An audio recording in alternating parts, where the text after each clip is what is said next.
안녕하세요. 네, 저는 고려대학교 이종필입니다. 올해가 2015년인데요. 일반 상대성 이론이 세상에 나온 지 꼭 100년이 되는 해거든요. 그리고 상대성 이론은 양자역학과 함께 20세기에 등장한 현대 물리학의 그 기둥을 이루는 아주 중요한 분야입니다. 그래서 앞으로 2시간에 걸쳐서 일반 상대성 이론이 무엇인지, 또 상대성 이론이 전체적으로 어떤 과학 이론인지 그걸 알아보는 시간을 가지도록 하겠습니다. 자, 그런데 아인슈타인이 이런 얘기를 했어요. 신의 뜻이 알고 싶을 뿐이다 나는. 그 나머지는 그냥 세부사항에 불과하다. 이런 얘기를 한 적이 있어요.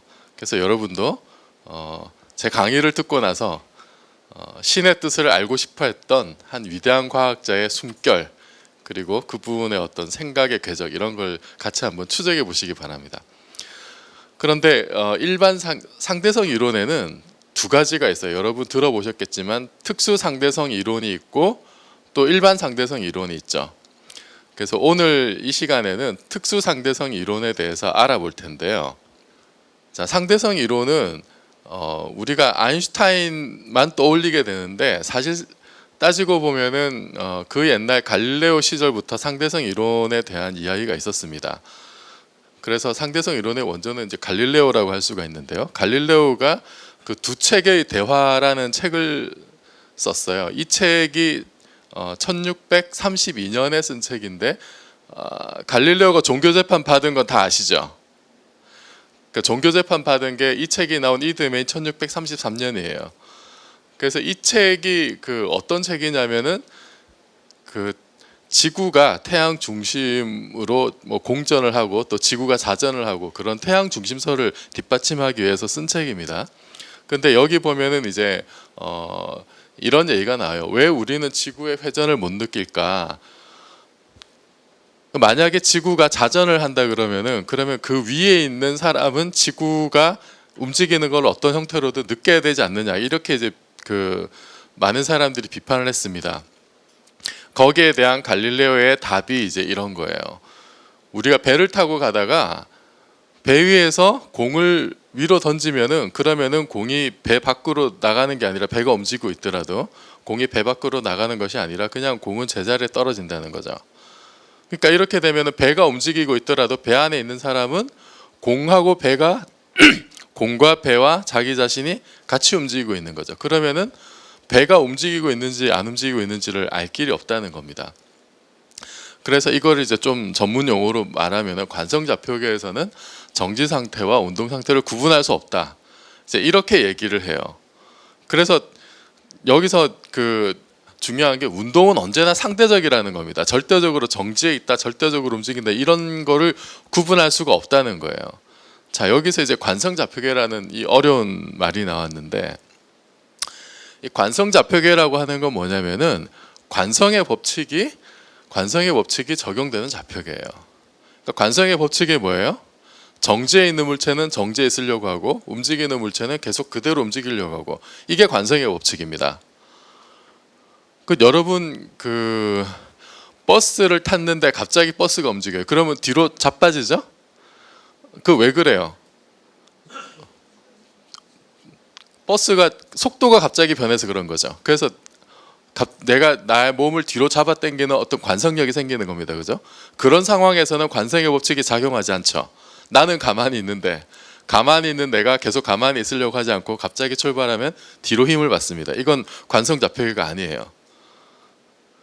그래서 관성좌표계는 서로 등속 운동, 속도의 변화가 없어야 됩니다. 속도가 변하면 관성력이 작용하니까 정지해 있는 물체가 정지해 있으려고 하지 않아요. 또 움직이는 물체도 뭔가 다른 이상한 쪽으로 힘을 받습니다. 그런 게 없는 상황, 속도의 변화가 없이 그냥 쭉 일정하게 움직이는 그런 좌표계에서는 관성의 법칙이 성립해요. 정지해 있는 물체는 계속 정지해 있고 움직이는 물체는 그대로 이제 자기 갈 길 가고, 그게 관성의 법칙이고 그것이 적용이 되는 좌표계를 관성좌표계라 불러요. 그리고 속도의 변화가 없는 좌표들이 쭉 이렇게 있으면은 내가 자동차를 타고 가든 지하철을 타든 그냥 땅에 가만히 서 있건 속도의 변화가 없는 그런 좌표계들이 전부 다 이제 관성 좌표계에 해당합니다. 그래서 여기서 이제 등속 운동이라는 말이 나오는데 이게 그 속도의 변화가 없다는 거죠, 그죠? 근데 속도라고 하는 거는 크기와 방향이 다 있어요. 그래서 원 운동을 하는 경우에 원 운동은 이게 속도의 크기가 일정하더라도 방향이 항상 바뀌죠. 이렇게 돌아가면 방향이 계속 바뀌니까 이거는 등속 운동이 아니에요. 가속 운동입니다. 그래서 속도의 변화가 있기 때문에 힘을 받아요. 없던 힘이 생겨요. 그게 뭐예요? 원심력이죠. 그죠? 버스가 급커브를 돌면은 우리 몸이 바깥쪽으로 이렇게 튕겨 나가잖아요. 없던 힘이 생긴 겁니다. 그럼 여기서도 관성의 법칙이 적용이 안 되죠. 그죠? 나는 가만히 있고 싶은데 뭔가 내 몸을 밖으로 잡아 당겨요. 이거는 관성의 법칙이 적용 안 되는 겁니다. 그래서 원 운동은 관성 좌표계가 아닌 거예요. 관성의 법칙이 적용되지 않으니까. 그래서 특수 상대성 이론이라고 하는 게 뭐냐면은 한마디로 얘기해서 좀 어려운 관성 좌표계라는 어려운 단어를 써서 말하자면 이거예요. 관성 좌표계들 사이의 관계에 관한 이론입니다. 관성의 법칙이 적용되는, 그러니까 이걸 좀 풀어서 쓰면 이거죠. 서로 등속 운동하는 두 좌표계 사이의 관계에 관한 이론이에요. 여러분 그 영화 인터스텔라 보셨나요 혹시? 보셨어요? 네. 저도 재밌게 봤는데 그 영화에 보면은 딸인 머피가 지구에 남아 있죠. 그리고 아버지인 쿠퍼가 우주선을 타고 이렇게 우주 여행을 갑니다. 그러면은 만약에 그 쿠퍼의 우주선이 지구에 대해서 등속 운동을 한다. 그 경우에 지구에 남아 있는 딸은 아빠의 상황이 궁금하잖아요. 아빠가 우주선 타고 우주 여행 잘하는지 안 하는지. 그죠? 그러면은 지구에 있는 머피 입장에서는 머피에 대해서 상대적으로 일정한 등속 운동을 하는 아버지의 상태, 아버지 우주선, 그거를 바라보는 그 둘 사이의 관계, 요게 이제 특수 상대성 이론인 거예요. 그러니까 머피가 아빠의 상황이 무척 궁금하고 그것을 물리적으로 정확하게 내가 설명을 하고 싶다. 그러려면은 상대성 이론을 잘 알아야겠죠. 그죠? 예, 그래서 아마 머피가 훌륭한 물리학자가 된 것 같아요. 그래서 특수 상대성 이론을 제시를 할 때 아인슈타인이 이제 두 가지 큰 가정을 하는데, 하나가 뭐냐면 이거예요. 모든 관성 좌표계에서 물리 법칙이 똑같다. 자, 지구에 남아 있는 머피에 적용되는 물리 법칙이 있어요. 그 다음에 지구에 대해서 일정한 속도로 우주여행하는 아버지 쿠퍼의 우주선 안에 작용되는 물리 법칙이 있습니다. 그 둘이 다르지 않다는 거예요. 그럼 생각해보면 그럴듯하죠, 그죠? 물리 법칙이 뭐 여기나 지구나 우주선이나 다를 이유가 없잖아, 그죠? 뭔가 그럴듯해요, 이거는. 그다음 두 번째 가정이 뭐냐면 모든 관성 좌표계에서 광속이 똑같다. 이게 이제 두 번째 가정이 광속 불변의 가정이라고 하는 건데, 이거도 그냥 이렇게만 써는 뭐 그냥 그런가 보다라는 생각이 들죠. 근데 이 두 가지 가정이 사실은 엄청난 그 의미를 가지고 있습니다. 그래서 이게 그 어떤 의미인지를 알려면은 우선 자, 아인슈타인 이전에 아인슈타인이 그 1879년에 태어났어요. 그 해에는 그 19세기의 가장 위대한 과학자였던 그 제임스 맥스웰이라고 하는 영국 출신의 과학자가 죽은 해이기도 해요. 그런데 그 당시에는 이제 19세기 말에는 그 뉴턴 역학이 거의 뭐 모든 면에서 다 완성이 됐고, 특히 제임스 맥스웰이 그 자기 이름이 붙은 맥스웰 방정식을 만드는데 그 방정식으로 전기와 자기 현상을 하나로 다 설명을 해요. 그러니까 전자기 현상이 완전히 다 그냥 마스터가 된 상황입니다. 19세기 중반 이후로 가면은. 그래서 뭐 모든 게 다 이제는 물리에서 더 이상 새로운 건 할 건 없다. 뭐 이제 이런 분위기가 농후하던 시기가 그게 바로 19세기 말이었어요. 근데 그 시절에 아인슈타인이 이제 학창 시절 보내고 청년기를 보내고 뭐 이제 이랬던 겁니다. 근데 아인슈타인이 등장하기 이전에 그때 19세기 말 그때의 그 상황이 어떠냐면은, 자, 맥스웰이 전기와 자기 현상을 잘 설명을 했는데 자기 방정식을 가지고 그걸 가지고 이렇게 쭉 스터디를 해보니까 이 빛이라고 하는 게 빛, 여기 뭐 여러분 지금 눈에 들어오는 빛, 그 빛이라고 하는 것이 전기장과 자기장이 서로 수직으로 교차하면서 진동하면서 진행하는 전자기 파동이다라는 걸 알게 돼요. 빛이 다른 게 아니라 빛의 본질은 전자기 파동이다. 그게 이제 맥스웰 방정식의 가장 중요한 결과 중에 하나입니다. 그런데 빛이 파동이면 파동을 매개하는 뭔가 물질이 있어야 되잖아요. 그죠? 여러분, 제가 지금 이렇게 막 얘기를 하는 걸 여러분이 듣는 거는 그 공기가 진동해서 여러분 귀를 울리니까 들을 수 있는 거죠. 그러니까 공기라는 매질이 없으면은, 그러면 제가 얘기하는 목소리, 제 성대에서 떨리는 진동이, 그 파동이 여러분에게 전달이 안 되잖아요. 그죠? 이처럼 모든 파동에는 그 파동을 매개하는 물질이 있어야 됩니다. 그래서 19세기 과학자들이 빛이라는 파동을 매개하는 물질을 에테르라고 불렀어요. 에테르. 그래서 에테르가 있어서 빛을 매개한다. 그러니까 빛은 또 전자기파니까 에테르가 쭉 우주 공간에 깔려 있어서 그게 전자기파를 매개한다. 그렇게 생각을 했었어요. 그렇게 생각을 했고, 그리고 방금 말씀드렸던 전자기 현상을 훌륭하게 잘 통합적으로 설명하는 맥스웰 방정식은 이 에테르가 정지한 좌표계에서 정확하게 이제 작동을 하는 걸로 이제 이해를 했었어요.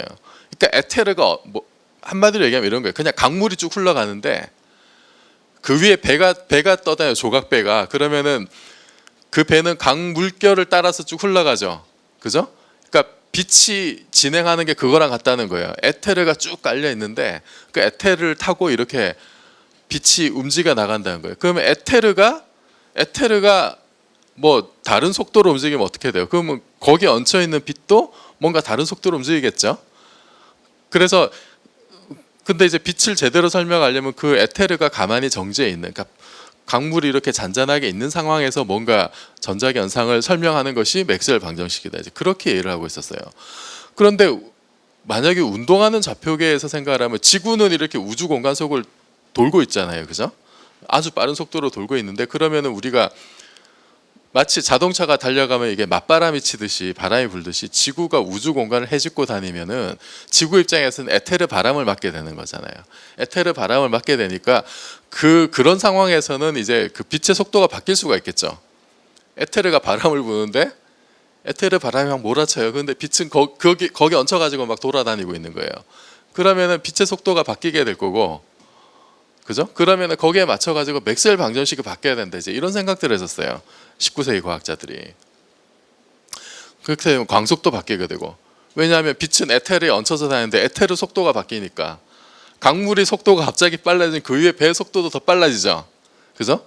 여러분 비행기 타고 저기 태평양 건너갈 때 어떻게 돼요? 편서풍을 타고 가면은 더 빨리 가죠. 이제 그런 모티브로 이렇게 이제 생각을 한 겁니다. 에테르가 있고 빛이라는 파동을 매개하는, 그리고 그거를 잘 설명하는 맥스웰 방정식이 있는데, 이게 만약에 이제 에테르가 운동하는 좌표로 가면은 뭔가 빛의 속도도 바뀌고 광속이 바뀌고, 그러면은 전자기 현상을 설명하는 맥스웰 방정식도 뭔가 바뀌어야 된다. 이제 이런 생각을 한 거예요. 여기 맞춰가지고 온갖 실험들 다 하고 에테르를 찾으려고 무수히 노력을 했으나 다 실패했음에도 불구하고 거의 절대 다수의 과학자들은 에테르의 존재를 믿어 의심치 않았습니다. 그런데 이때 이제 아인슈타인이 등장하는 거예요. 1905년에. 아인슈타인은 뭐라 그랬냐면은 에테르는 없다 그랬어요. 에테르 따위는 없다. 에테르 없고, 그리고 맥스웰 방정식은 모든 관성 좌표계에서 똑같다. 이게 이제 아인슈타인의 첫 번째 과정, 물리 법칙이 불변한다는 게 이런 거예요. 만약에 맥스웰 방정식이 전자기 현상을 설명하는 정말로 물리 법칙을 정확하게 설명하는 어떤 그 과학 이론이라고 한다면, 이것이 등속으로 운동하는 관성 좌표계에 따라서 방정식의 형태가 바뀌어서는 안 된다고 본 거예요. 네?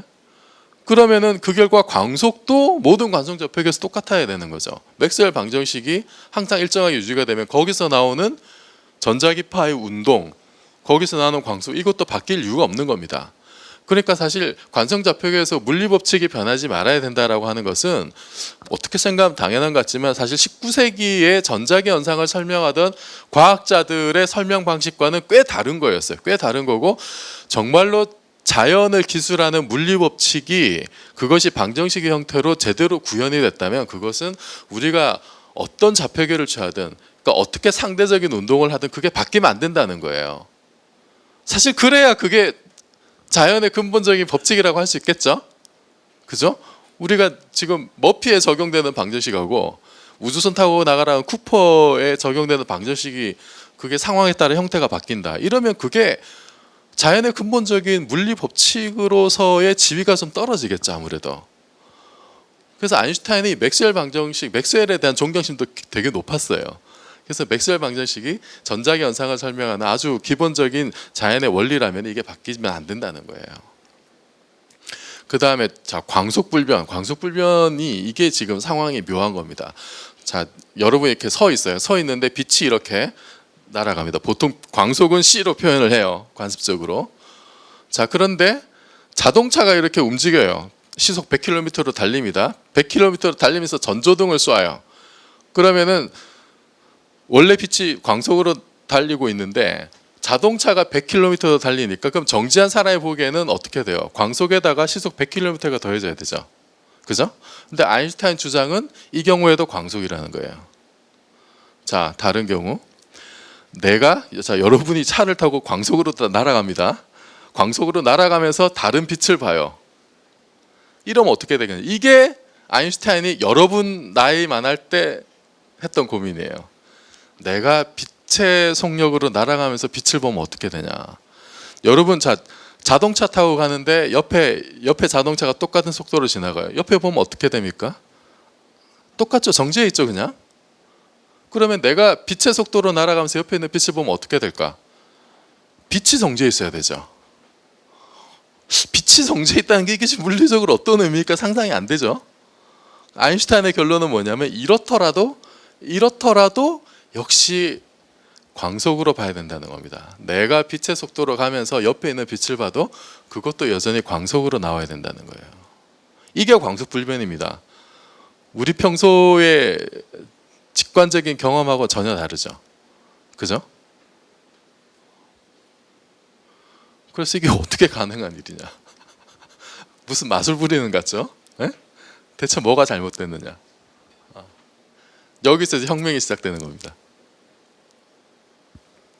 그래서 이 혁명을 이해하려면 이제 시간과 공간이 어떻게 뒤얽이는지 이걸 알아야 돼요.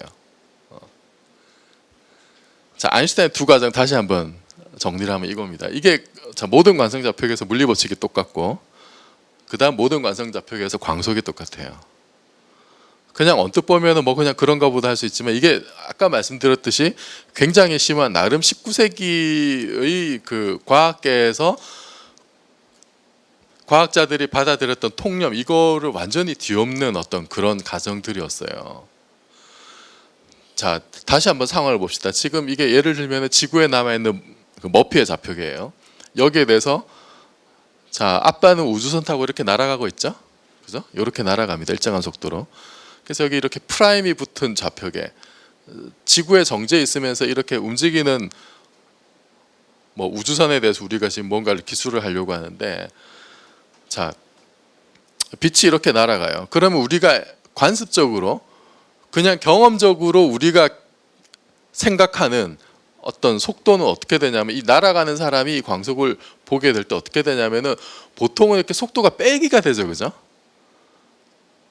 그렇잖아요. 내가 이렇게 KTX가 막 지나가고 있는데 내가 지하철을 타고 가면서 옆에 있는 KTX를 봐. 그럼 어떻게 지하철 타고 갈 때는 어떻게 돼요? 내가 지하철 타고 가는 속도가 빼기가 돼야 되죠. 그래야 KTX 속도를 지하철 타고 갈 때 보는 KTX 속도는 그렇게 되는 거죠. 정지했을 때보다 지하철 속도가 빼기가 돼야 지하철 안에 있는 사람이 바라보는 KTX 속도가 나오는 겁니다. 그런 식의 단순 덧셈으로 단순 더하기 빼기 그렇게 나와요. 이게 이런 식으로 상대적인 속도를 더하고 빼는 게 갈릴레오식입니다. 갈릴레오식. 갈릴레오식의 상대성 이론이지 이런 거예요. 근데 아인슈타인은 뭐라 그랬냐면 아인슈타인의 광속불변의 가정은 이거예요. 어느 좌표계에서 봐도 광속은 광속이다. 자, 이게 적용이 되려면은 시간과 공간에 대한 우리의 개념을 바꿔야 됩니다. 그러니까 만약에 아인슈타인의 추론이 맞다면 그러면은 자, 광속은 어쨌든 속력이잖아요. 속력이니까 이동 거리를 시간으로 나눈 거예요. 그러면 광속이 항상 일정하게 어떻게 서로 상대적인 운동을 하든 광속이 항상 일정하게 유지가 되려면은, 그러면 거기 들어가 있는 시간하고 공간이 어떻게 돼야 돼요? 서로 뒤얽혀야 되죠. 그죠? 아인슈타인 이전에는 전혀 그렇지 않았어요. 그냥 시간하고 공간은 우리 우주에서 아주 절대적인 위치를 차지하고 있었습니다. 공간은 그냥 공간 그대로 있는 거고, 어디서나 어느 좌표계에서는 항상 그대로 있고, 시간은 그거하고 무관하게 항상 또 일정하고 절대적으로 흘러가는 게 시간이었어요. 그런 의미에서 절대적이었습니다. 그런데 아인슈타인이 광속불변이라고 만약에 가정을 하자. 그럼 어떻게 되냐면 광속불변이 가장 중요한 역할을 하는 거예요. 그러면은 광속이 어느 좌표계에서나 어느 관성 좌표계에서나 항상 일정하게 유지가 되려면은, 그러면은 뭘 포기해야 되냐면은 광속을 일정하게 유지하기 위해서 거기 들어가는 시간과 공간, 요것이 광속불변에 맞게 바뀌어야 되는 거예요. 그러니까 그 지위가 바뀌는 겁니다. 그래서 광속이 자연의 가장 근본적인 상수의 지위로 올라가는 거예요. 그전에는 암묵적으로 시간하고 공간이 절대적인 위치에 있었는데, 자, 시간하고 공간은 우리 인간에게 굉장히 편의적인 개념이잖아요. 그죠?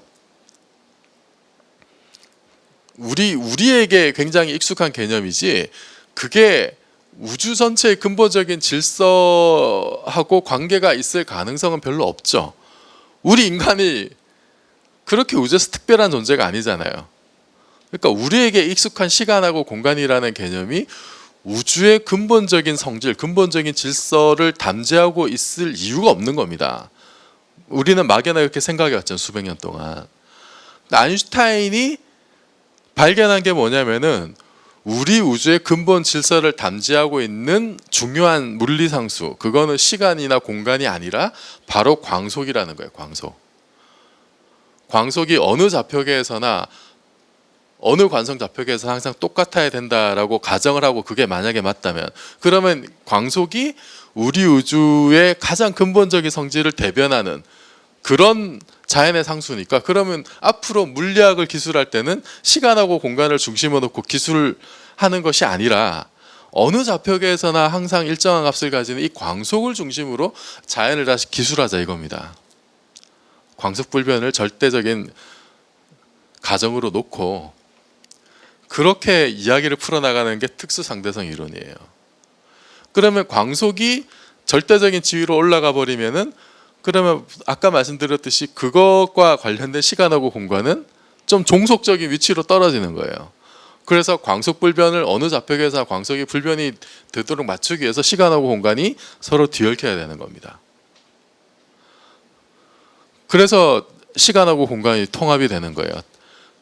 아인슈타인 이전에 고전역학에서는 시간하고 공간이 따로따로 놀았어요. 이렇게 따로따로 놓았고, 각각이 그냥 절대적인 의미, 뭐 어떻게 운동을 하든, 예? 그냥 머피가 그냥 자기의 상황을 기술하든, 아니면 지구에 대해서 운동하는 아버지의 상황을 기술하든, 언제나 뭐 시간하고 공간은 절대적으로 항상 똑같았어요. 이게 고전역학입니다. 그래서 이거를 기술할 때는 이렇게 시간하고 공간이 이제 별도의 어떤 변수로 이런 식으로 이제 기술을 했어요. 근데 이게 아인슈타인으로 넘어오면은, 그러면은 상대성 이론에서 시간하고 공간이 이렇게 더 이상 별도로 있는 것이 아니라 이런 식으로 서로 뒤얽혀야 돼요. 뒤얽혀서 하나의 시공간, 시간하고 공간이 아니라 하나의 시공간, 스페이스 타임으로 묶여 있어야 됩니다. 묶여 있으면서 이게 어떤 식으로 묶여 있냐면은, 우리가 이걸 아무리 좌표를 바꿔도 광속이 항상 일정하도록 서로 뒤얽혀야 된다는 거예요. 그래서 여기서는 이벤트라고, 시공간 속의 한 점, 이 이벤트라고 하는 것으로 물리를 다 기술해야 되고, 그래서 여기서는 이렇게 시간이 따로 노는 게 아니라 공간하고 같은 좌표로 들어가서 뭔가 자연을 기술해야 된다는 거죠. 그래서 이게 그 4차원이 되는 겁니다. 시간까지 하나 더 들어와 가지고.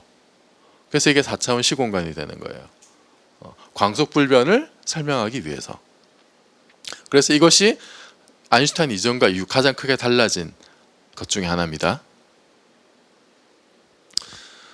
자, 그래서 여러분이 이제 상대성 이론을 생각을 할 때 시간하고 공간이 자연의 빌트인이 아니다라는 거를 깨달으셔야 돼요. 이게 중요한 겁니다.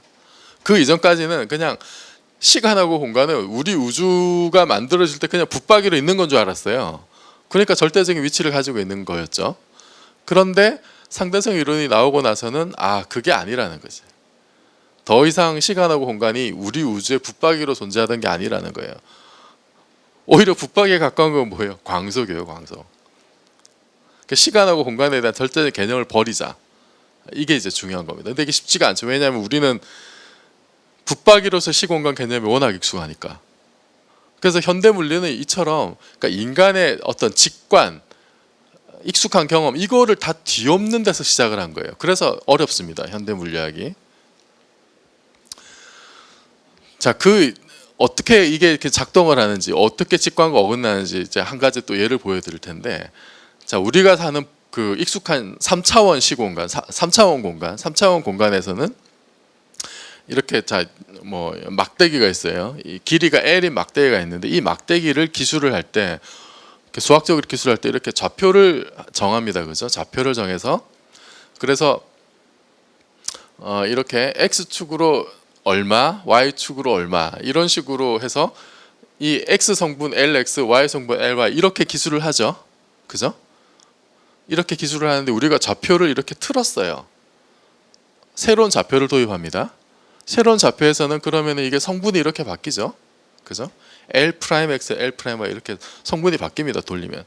근데 성분이 바뀌더라도 이 막대의 길이는 안 바뀌죠, 그죠? 이거를 이제 수학적으로 여러분이 익숙한 피타고라스 정리를 쓰면은 이게 이제 이렇게 되죠. 막대의 길이는 이제 x 성분하고 y 성분 제곱의 합으로 주어지는데, 이게 좌표를 바꾸더라도 이 프라임이 붙은 좌표에 대해서도 제곱의 합은 똑같아요. 각각의 성분은 달라져도 제곱의 합은 항상 똑같습니다. 그죠? 이런 의미에서 이 막대의 길이는 좌표 변환에 대해서 불변인 양이에요. 그래서 이거를 다시 얘기하면 이 공간 성분의 제곱을 이 시그마가 이제 더한다는 뜻이거든요. 시그마가 더하는 건데 공간 성분을 제곱해서 쭉 다 더하면은 그럼 그게 피타고라스 정리에 의해서 이게 막대의 길이에 해당하는 양이 나옵니다. 근데 이 값은 어떻게 우리가 좌표를 잡더라도 변하지 않는다는 거예요. 이런 공간이 뭐냐면 유클리드 공간입니다. 유클리드 공간. 그죠? 유클리드 공간에서는 피타고라스 정리가 이렇게 적용이 되죠. 그래서 우리가 길이를 잴 때 항상 x 성분, y 성분, 뭐 필요하면 z 성분까지 공간 성분을 쭉 제곱해서 더하면 돼요. 그러면 그 양이 항상 일정하게 유지가 되는 그런 공간이 유클리드 공간입니다.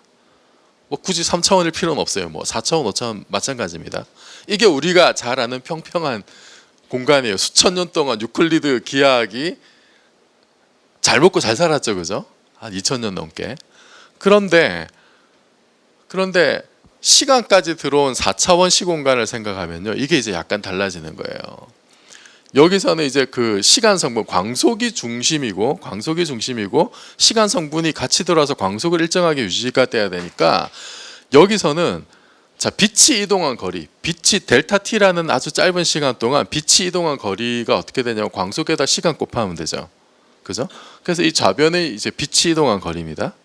또 우변은 뭐냐면은 그 이동한 거리를 그 공간 좌표로 표현한 거죠. 제곱의 합이니까, 그죠? 그러니까 상대성 이론에서 이 조합이 항상 일정하게 유지가 되는 거예요. 이 조합이. 그러니까 이걸 다시 쓰면은 시간 성분의 제곱하고 공간 성분의 제곱 차이가, 제곱의 차이가 항상 일정하게 유지가 돼요. 4차원 시공간에서는. 그러니까 이게 앞에서 봤던 유클리드 공간하고는 전혀 다릅니다. 전혀 다르고 상대성 이론 시공간에서는 이렇게 제곱의 차이가 일정하게 유지가 돼요. 그래서 이것이 4차원 불변량을 이룹니다. 제곱의 차이가. 이건 직관적이지 않아요. 예? 우리가 익숙한 건 제곱의 합이 유지가 되는 거예요. 그래서 유클리드 공간 앞에서 본 것처럼 그게 막대기 길이에요. 그게 항상 일정한데 4차원 시공간에서는 광속을 일정하게 유지하려면 제곱의 차이가 일정하게 유지가 돼. 그러니까 이거는 말하자면 이게 쌍곡선처럼 이렇게 나오거든요. 제곱의 차이가 일정하면은. 우리가 직관적으로 잘 이게 상상이 안 되는 거예요. 그 좀 추상적입니다. 그래서 상대성 이론이 직관적으로 이해하기 어려운 그런 거예요. 이게 여러분이 상대성 이론이 왜 어려울까? 내가 머리가 나빠서 그럴까? 전혀 그렇게 자책할 필요가 없어요. 원래 어려운 겁니다. 직관적이지 않기 때문에. 그래서 이런 양이죠. 로렌츠 불변량이라고 불러요. 제곱의 차이가 유지가 되는 이런 공간을 이제 민코프스키 시공간이라고 불러요. 제곱의 차이가 일정하게 유지가 되는 공간. 굉장히 추상적인 수학적인 공간입니다. 이게. 그래서 직관적으로 이해하기 어려운 거예요.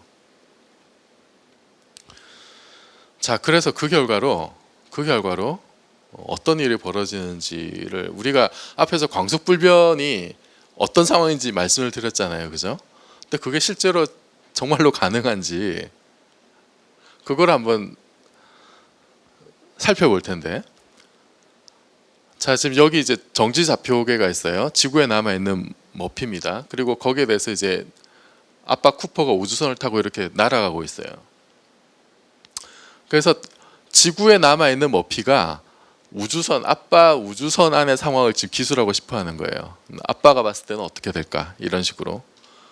그런데 여기서 지금 내가 정지에 있는 머피가 그 바라본 이 빨간 점의 속도를 v라고 했을 때 머피는 지금 어떤 물체가 v 속도로 날아가는 걸 보고 있어요. 그럼 이거를 라지 v로 날아가는 아빠 쿠퍼는 얼마의 속도로 바라볼 거냐?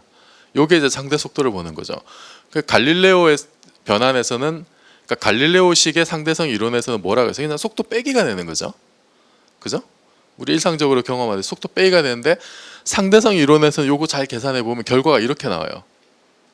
자, 속도 빼기가 되는 건 맞는데 분모에 복잡한 게 들어가요. 분모에 속도의 곱하기가 분모에 들어가 있어요. 속도의 곱하기가. 그래서 이게 지금 정확한 속도의 더하기입니다. 이게.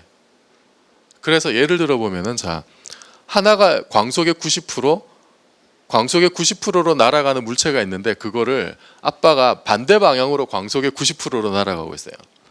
그러니까 지하철이 앞으로 광속 90%로 날아가는데 내가 자동차를 타고 반대 방향으로 광속의 90%로 날아가는 거예요. 그럼 어떻게 돼야 돼요? 180% 속도를 봐야 되죠. 그죠? 직관적으로는. 그런데 정확한 더하기는 이런 식으로 더해지기 때문에 실제 계산해 보면 분자는 180%인데 분모에 속도의 곱하기가 들어가서 전체를 나눠줘야 되기 때문에 전체는 181분의 180이 되는 거예요. 그래서 이렇게 조합이 되면 절대 광속을 넘지 않습니다. 또 다른 경우, 자, 우주선이 광속으로 날아가면서 다른 물체를 보는 거예요. 이때도 마찬가지예요. 이때도 광속으로 날아가면서 다른 물체 속도를 보면 광속으로 보여요. 마지막으로 아인슈타인이 고민했던 거, 광속으로 날아가면서 광속으로 보면 어떻게 돼요? 광속으로 날아가는데 옆에 있는 빛을 보면 어떻게 되느냐?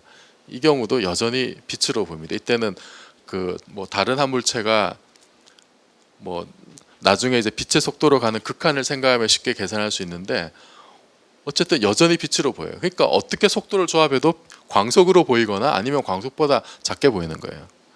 그러니까 우리가 1 플러스 1은 예를 들어서 뭐 이 경우 빛으로 날아가면서 반대 방향으로 빛으로 날아간다. 1 플러스 1은 2가 돼야 되죠. 그죠? 1 플러스 1은 2가 돼야 되는데 상대성 이론에서 속도를 낼 때는 1 플러스 1이 2가 되는 게 아니라 그냥 1 플러스 1이 1이 되는 거예요. 이게 정확한 속도의 더하기라는 겁니다. 우리는 이제 광속이 크면은 분모가 큰 역할을 안 하기 때문에 광속이 굉장히 크고 광속에 비해서 속도가 아주 느린 경우 뭐 우리가 지하철 타고 가고 KTX 타고 다니고 이런 상황에서는 이 효과가 극히 작아요. 그래서 우리가 그냥 못 느낄 뿐인 겁니다. 못 느낄 뿐인데 정확한 속도의 더하기는 이런 식으로 더해야 된다는 거예요. 그래서 이렇게 조합하면은 아무리 속도를 조합해도 광속을 넘을 수 없습니다. 상대성 이론을 하다 보면 이제 이런 궁금증이 생겨요. 그럼 광속을 어떻게 조합해도 광속보다 넘을 수 없다 그러는데 그 광속을 넘어서는 물리적 신호를 보낼 수가 없어요. 그러면 자, 지구가 여기 있고 안드로메다가 있습니다. 안드로메다까지 얼마나 멀어요? 250만 광년, 빛으로 가도 250만 년 걸리는 그런 거리에 있어요. 그래도 비교적 가까운 은하입니다. 그죠? 안드로메다가. 그 상대성 이론 듣다 보면 우리의 개념이 안드로메다로 막 하고 이러죠. 아닌가요? 자, 250만 광년 떨어져 있는데 빛으로 가도 250만 년 걸려. 근데 누가 이제 이런 아이디어를 냅니다. 자, 이 지구에서 안드로메다까지 아주 튼튼한 쇠막대를 연결을 해요. 쇠막대를 연결해서 내가 여기서 쇠막대를 툭 밀면 그러면 순식간에 안드로메다에 내가 신호를 전할 수 있지 않을까, 이런 생각할 수가 있죠. 그죠? 그런 생각 안 해보셨어요? 자, 이러면은 정말로 순식간에 안드로메다에 신호를 전달할 수 있을 것 같죠. 그런데 우리가 막대를 쳐서 신호를 보낸다는 상황을 좀 더 자세하게 분석해 보면은 내 손에 닿는 막대의 원자나 분자, 그것이 그 바로 뒤에 있는 분자와 원자에 계속 신호를 전해줘야 되죠. 내 손에 쳤다는 신호를. 그런데 그 신호가 어떻게 전달이 되는 거예요? 결국은 분자들 사이에 서로 밀고 당기는 힘이잖아요. 그죠? 그걸 좀 더 자세하게 들여다보면 뭐 원자들 사이에 정기적인 상호작용입니다. 그건 결국. 그냥 전자기 현상인 거예요. 내가 물체를 밀어가지고 이렇게 툭 민다라는 사실 자체가 전자기적 현상이에요. 그 안에서 분자, 원자 레벨에서. 그러면은 그 분자, 원자가 서로 그 쇠막대를 이루고 있는 그 모든 분자, 원자가 서로 상호작용을 해서 신호를 전달하는 건 결국 빛을 매개하는 거죠. 그러면은 전자기 상호작용이니까.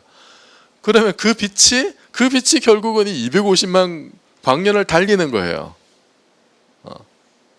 그러니까 내가 툭 밀면은 우리 눈에는 보이지 않지만은 사실상은 이 쇠막대가 이런 식의 진동하는 형식으로 이제 전해진다는 거예요. 순식간에 전해지는 게 아니라.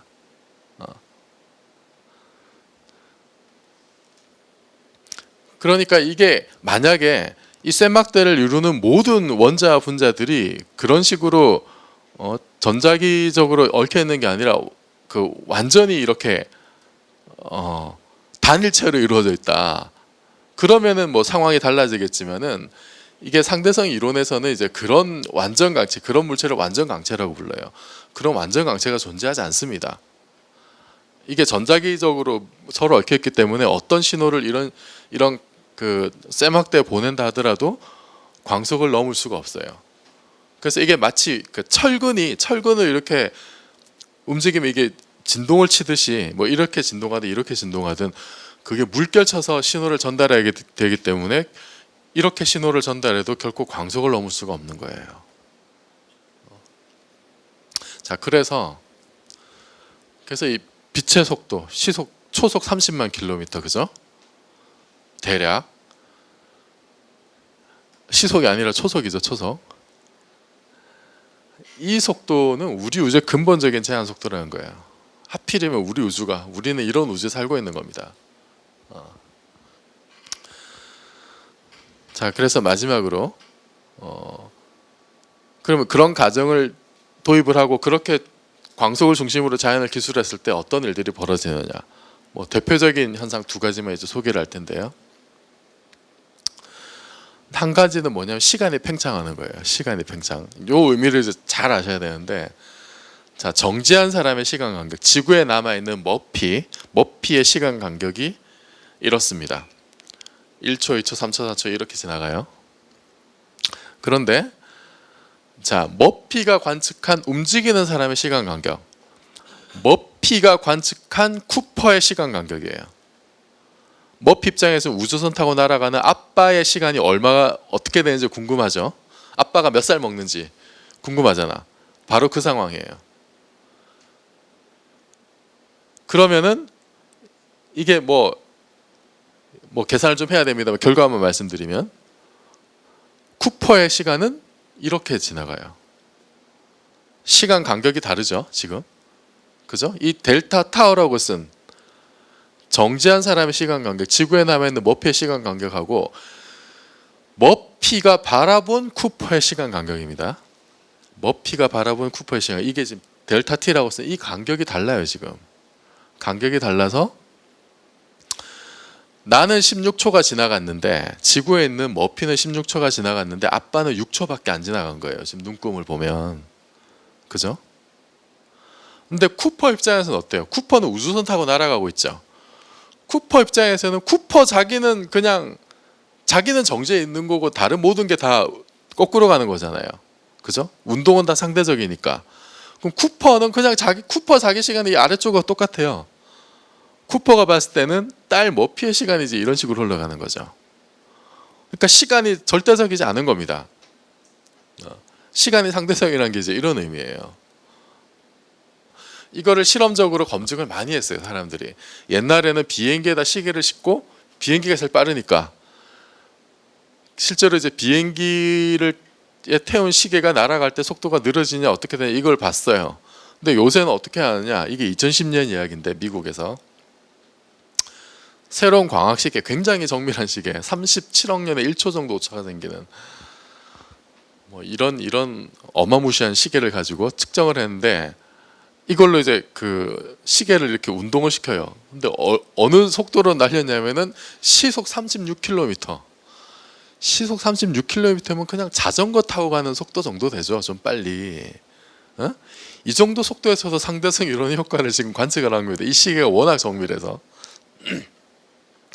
그래서 이렇게 이 속도로 날아갈 때 속도 시간 간격이 얼마나 팽창하냐 그거를 계산을 해보면은 그러면 뭐 이제 뭐 계산을 이렇게 해요.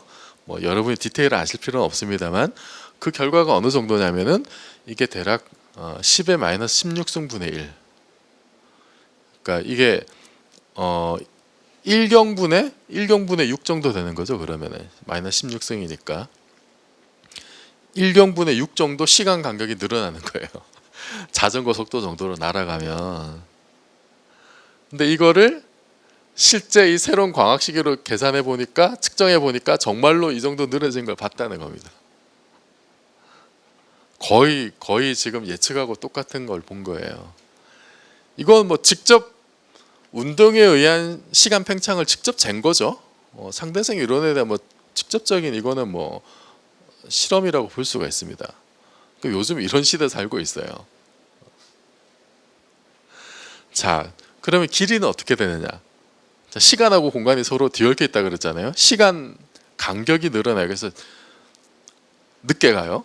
움직이는 사람을 보면. 그럼 길이는 어떻게 되느냐? 우리가 길이를 잴 때 길이도 그냥 길이 그 자체로 믿을 수 없으니까. 근데 우리가 지금 시간을 쟀잖아요. 시간을 쟀고 그리고 그 여러분 지금 1m의 국제 표준이 어떻게 정의되어 있냐면은 광속으로 정의가 되어 있죠. 광속이 시속 30만 킬로미터니까 미터로 바꾸면 대략 3억 미터잖아요, 초속. 그러니까 1초가 어떻게 정의돼 1m가 어떻게 되어 있냐면은 빛이 3억 분의 1초 동안 간 거리로 정의가 돼요. 1m가. 그러니까 시간을 재면 길이가 나오는 거예요. 그래서 길이를 잴 때 우리가 길이를 시간으로 재면은 예를 들어서 지금 이만큼 길이가 있어요. 이거는 지금 정지해 있는 머피에서 봤을 때는 이게 지금 16초에 해당하는 길이죠. 그죠? 16초. 16초에 해당하는 길인데 이게 지금 16초는 날아가는 아빠 입장에서 이게 6초에 불과하잖아요. 6초. 그러니까 이 막대의 길이가 아빠 우주선에 있는 이 막대는 6초에 해당하는 길이에요. 6초에 해당하는 길이. 6초에 해당하는 길이니까 이걸 다시 지금 6초에 해당해 보면은 지금 머피는 이만큼의 길이를 보는 거예요. 6초의 길이를 보는 거니까. 그럼 길이가 줄어들죠. 그죠? 길이가 이만큼 줄어들게 보이는 거예요. 이걸 길이 수축이라고 부릅니다. 그러니까 머피가 지구에 남아있는 머피가 날아가는 우주선 안에 있는 뭐 상황을 봤을 때 우주선 길이 자체가 줄어든다는 거죠. 줄어드는데 그 줄어드는 정도가 정확하게 어느 정도냐면은 시간이 팽창하는 정도하고 똑같아요. 그래서 그 길이를 이렇게 시간으로 이렇게 길이를 재면은 정확한 길이가 줄어드는 정도를 이렇게 알 수가 있습니다. 그래서 한마디로 요약하면은 지금 정지에 있을 때하고 정지한 사람이 운동하는 사람을 관측했을 때하고 어떤 차이가 있냐면은 일단 시계가 늦게 가요. 시간 간격이 늘어나니까 시간 간격이 늘어나니까 시계가 늦게 가고, 그리고 진행 방향으로 길이가 줄어듭니다. 그래서 이렇게 정지해 있는 사람에게는 이 시계가 동그란 원인데, 이 같은 시계를 우주선에 태우면은 그거를 정지한 사람이 봤을 때 이렇게 홀쭉해져요. 찌그러진 타원으로 보입니다. 진행 방향으로 길이가 줄어들기 때문에. 그래서 시간은 느려지고 길이는 줄어듭니다. 지구에 남아있는 머피가 아빠 쿠퍼의 상황을 바라보면 이렇게 되는 거예요. 한마디로 진행 방향으로 찌그러들면서 슬로우 모션으로 모든 물리 현상이 일어난다는 거예요. 이게 단지 시계만 그런 게 아니라 모든 뭐 생체적인 뭐 반응 이런 거 전부 다 늦게 가는 거예요. 다 슬로우 모션입니다. 그래서 우주여행을 하고 오면은 젊어지는 거예요. 물론 그 영화 속에서 쿠퍼가 나이를 덜 먹는 거는 이제 다른 이유 때문입니다. 왜냐하면 그 영화 속에서는 우주선이 그렇게 빨리 안 날아가죠, 그죠? 그래서 그 다른 이유는 우리가 다음 시간에 보게 될 일반 상대성 이론에서 그 해답을 찾을 수가 있을 텐데, 자, 이렇게 지금 그 굉장히 신기한 일들이 많이 벌어졌죠, 그죠? 날아가는 아빠의 시간 간격을 보니까 이게 시간 간격이 팽창하면서 이렇게 시간이 덜 가고 길이는 진행 방향으로 줄어들고, 이런 일들이 벌어지는 가장 근본적인 이유가 뭐냐면은, 그러니까 광속하고 물리 법칙이 이게 항상 변하지 않아야 되기 때문입니다.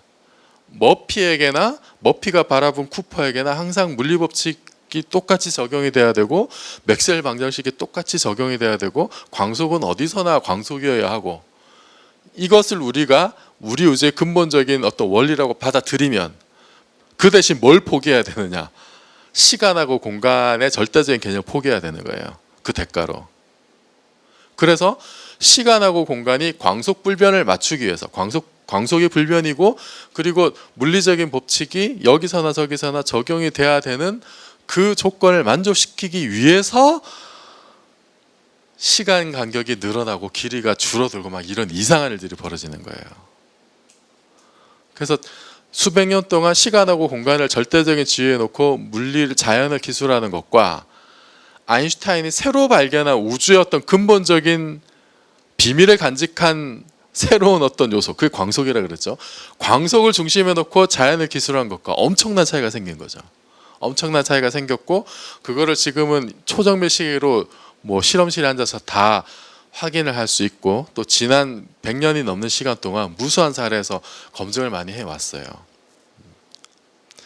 자, 그런데 이제 오늘 말씀드린 거는 이렇게 관성 좌표계들 사이의 관계를 말씀드렸잖아요. 서로 등속 운동하는 그런 좌표계들 사이에서 물리가 어떻게 바뀌느냐, 그게 이제 특수상대성 이론으로 설명을 할 수 있다고 말씀드렸는데, 그럼 만약에 속도가 바뀌면 어떻게 되냐, 이런 궁금증이 생기죠. 그죠? 등속 운동 안 하면. 그런 상황에 대한 이론이 바로 일반상대성 이론입니다. 자, 그래서 일반상대성 이론에 대한 이야기는 다음 시간에 말씀드리기로 하고요. 오늘 강의는 여기서 마치겠습니다. 고맙습니다. I wish you would